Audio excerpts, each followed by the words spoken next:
یہ صدائے حریت جموں کشمیر ہے۔ کشمیر اپڈیٹ کے ساتھ ابن سلام۔ عظیم کشمیری رہنما محمد مقبول بٹ کے 36ویں یوم شہادت پر کل مکمل ہڑتال کی جائے گی۔ ہڑتال کی کال کل جماعتی حریت کانفرنس کے چیئرمین سعید علی گیلانی، میر وائس عمر فاروق کے زیر قیادت Hurriyat forum, Jammu Kashmir liberation front اور دیگر آزادی پسند رہنماؤں اور تنظیموں نے دی ہے۔ کل جماعتی حریت کانفرنس کے چیئرمین سعید علی گیلانی نے کہا ہے کہ پاکستان ان کا مشن ہے اور کشمیری عوام عمر بھر اس مشن کے لیے اپنی کوششیں جاری رکھیں گے۔ ایک خصوصی ویڈیو بیان میں انہوں نے کہا ہے کہ ہمیں اس مشن کی تکمیل کے لیے اپنی پوری زندگی صرف کرنا ہوگی۔ تحریک مزاحمت کے چیئرمین بلال احمد صدیقی، اسلامی تنظیم آزادی کے چیئرمین عبدالصمد انقلابی، جموں کشمیر پیر پنجال فریڈم موومنٹ کے چیئرمین قاضی محمد ارشاد اور دیگر حریت رہنماؤں اور تنظیموں نے شہید محمد مقبول بٹ اور شہید محمد افضل گورو کو خراج عقیدت پیش کرتے ہوئے کہا ہے کہ ان کی عظیم قربانی محکوم کشمیریوں کے عزم و ہمت کو تقویت دینے کا سبب بنتی رہے گی۔ کل جماعتی حریت کانفرنس کی آزاد جموں کشمیر شاخ کے زیر اہتمام محمد مقبول بٹ اور محمد افضل گورو کے ایام شہادت کے سلسلے میں ایک سیمینار اسلام آباد میں منعقد کیا گیا۔ اس موقع پر حریت قائدین نے شہدائے کشمیر کی بے مثال قربانیوں کو اجاگر کیا اور جدوجہد آزادی کو اس کے منطقی انجام تک جاری رکھنے کے عزم کا اعادہ کیا۔ کشمیر کونسل ای یو کے چیئرمین علی رضا سعید نے محمد مقبول بٹ اور محمد افضل گورو کو زبردست خراج عقیدت پیش کرتے ہوئے کہا ہے کہ کشمیر کی ان عظیم سپوتوں کی قربانیاں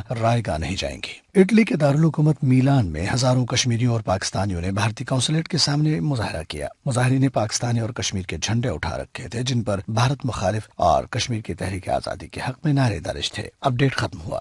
محمد افضل گورو اور محمد مقبول بٹ کشمیر کی تاریخ کے وہ درخشاں ستارے ہیں جو ہمیشہ چمکتے رہیں گے۔ ان دونوں رہنماؤں کو بھارت نے تہاڑ جیل میں تختہ دار پر لٹکا کر یہ گمان کیا تھا کہ کشمیری مروب ہو کر اپنی جدوجہد ترک کریں گے، لیکن آج ہر کشمیری آزادی کی علم اٹھائے شہداء کے ادھورے مشن کو تکمیل تک پہنچانے کے لیے پرعزم ہے۔ اس حوالے سے سنتے ہیں جماعت اسلامی آزاد کشمیر کے سابق امیر اور قانون ساز اسمبلی کے ممبر عبدالرشید ترابی کی گفتگو۔ ان عظیم قائدین نے اپنی جانوں کا نذرانہ پیش کرتے ہوئے ہندوستان کے نظام جبر کو بے نقاب کیا۔ ایسے لگتا ہے کہ بھارت کی ریاست اور وہ انتہا پسند قیادت مکافات عمل کا شکار ہو چکی ہے اور اللہ کی طرف سے عدل کا فیصلہ ہو چکا ہے۔ جب کوئی قومیں ظلم اور استبداد کی انتہا کرتی ہیں، طاقت کے گھمنڈ میں انسانیت کا قتل کرتی ہیں، انصاف کا قتل کرتی ہیں، تو وہ صفحہ ہستی سے نابود ہو جاتی ہیں۔ ہٹلر کے بعد نریندر مودی کا انجام بھی نوشتہ دیوار ہے۔ اس موقع پر ہمیں اپنی صفوں میں اتحاد اور یکجہتی پیدا کرنا ہے، اللہ پر توکل اور بھروسہ رکھتے ہوئے اپنی جدوجہد کو تیز تر کرنا ہے۔